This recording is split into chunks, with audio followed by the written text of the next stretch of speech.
How can we take control of our destinies? How can we actually live the life that we truly want to live?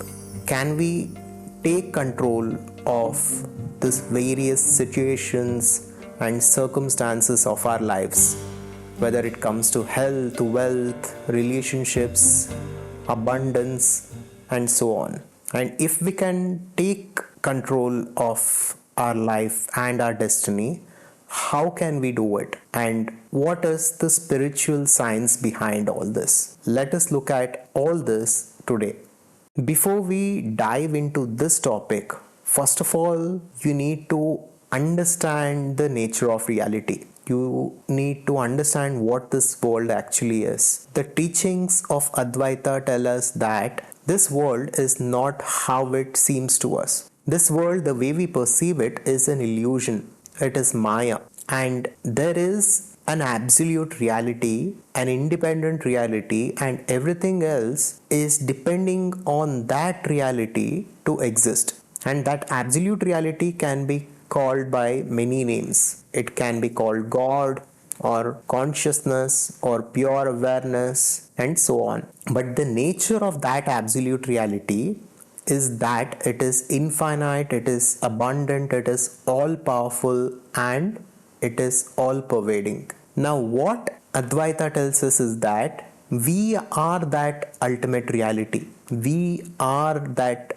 pure awareness or consciousness. And what we need to also understand is that we do not exist in this universe. This entire universe exists within our infinite awareness. But we have right now identified ourselves with this body and mind, and we have limited that infinite awareness into a body and mind, and hence we are struggling to live our lives in this material realm. But technically there is nothing called as the material realm. Everything is spiritual. Everything is awareness itself, just being modulated in infinite number of ways. And this universe is just a simulation or a projection within that one pure awareness. Now, since we identify that infinite awareness with our body and mind,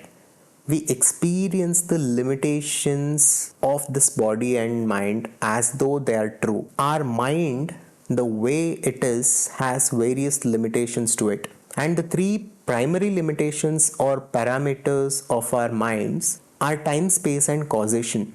Our mind can never go beyond time, it can never go beyond space, or it can never go beyond causation. We can only operate and experience and live as a body-mind unit within the parameters or within the boundaries of time, space, and causation. Because for any experience to happen, any interaction to happen, any activity to happen, there needs to be time and space and causation or causality. Now let us keep time, space, causation aside and let us focus on the mind itself, because this is key to understanding destiny. Now our mind within itself has various tendencies to it, and these tendencies occur because of our past karma. And in order to understand karma, you can look at one of our previous episodes where I had thoroughly covered the subject of karma. But because of various factors including karma and the karmic memory, we have a certain kind of a mind today, and our minds within itself has various thoughts, emotions, tendencies, and belief systems to it. And the personality that we have, the attitude that we have right now, and it is because of the mind that I have a certain kind of personality today. And this personality thinks certain kinds of thoughts, feels certain kinds of emotions, and holds certain belief systems at the deepest level. Now, the key here that we need to understand is that personality creates personal reality. The way a person's personality is, it creates a certain kind of a reality for itself.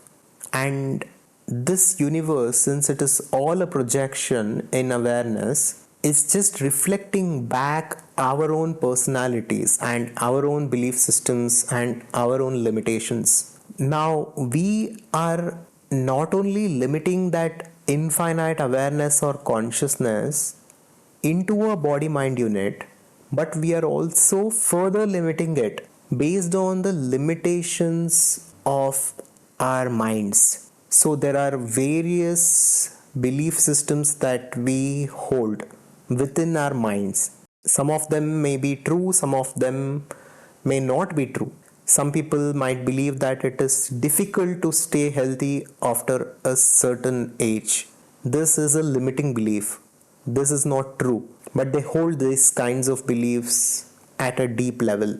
Now, what happens here is the infinite awareness or consciousness is being limited by these limiting beliefs within our minds, and because of this, these limitations are being reflected back to us in the world around us, and we are experiencing our own limitations. This is happening because everything is connected and everything is one. All that truly exists is that pure awareness or consciousness. Now, to go back to the concept of karma again, our previous karmic memory has created a certain kind of a personality today, and this personality is controlling the direction of our lives, and it has created for itself a certain fixed destiny in the future. Now, if we want to take control of our lives, and if we actually want to live the way we truly want to live, we need to first of all understand the nature of reality. We need to understand how everything works, and also we need to be conscious of the thoughts and feelings that go through our minds and bodies every single day. If we do not tend to it, and if we are totally unconscious, they take control of our lives, and we cannot let that happen. So first of all, we need to be conscious and aware of our thoughts, feelings, and our belief systems, and we need to totally reject and discard the negative thoughts, negative feelings, and negative belief systems that are not helpful for us. And instead, we need to induce positive thoughts, feelings, and positive belief systems, and we need to have a positive worldview in order to create positive things in the world. So, whatever belief systems we hold within our awareness, the world will reflect it back to us. So, it is very important that we do it consciously. And many people ask the question whether our destiny is fixed or do we have any control over it. The answer for this question is very simple. The answer is both yes and no. The destiny is fixed for most of the people who are not conscious, who unconsciously go through their lives without being accountable for their thoughts, feelings, actions, and belief systems. For such people, the destiny is fixed. As per their karma, as per their personalities, it is all fixed. But for those who can be conscious of their thoughts, of their personalities, of their belief systems, and so on, the destiny can be changed and it can be whatever they wish it to be. A simple example to understand all this is that of a ship in the ocean. Now, a ship with a captain, with a right kind of a map and a right vision to steer the ship, will have total control, and he will take the ship to the right destination. Of course, there will be a lot of resistance. There will be a lot of resistance from the wind. There will be a lot of resistance from the water currents. But still, he will steer the ship in the right direction and he will take it to the right destination. Now imagine a ship without a captain. Such a ship will move wherever the wind takes it, and it will move wherever the ocean currents take it, and it might end up in a random destination. This is exactly how we need to understand destiny. This is how we need to understand that for some people destiny will be fixed, and for some others destiny will be in their control. So it depends on how we live our lives, and it is very important that we live our lives consciously in order to create our lives the way we truly want to live. And if you actually are interested in conscious creation, we have a 6 weeks intensive program through which one can truly understand the nature of reality and understand various concepts in depth to consciously create one's life the way they truly want to live. For more information on this, you can check out the Advaita Conscious Society by visiting advaita.com. Thank you, and I'll see you on the next one.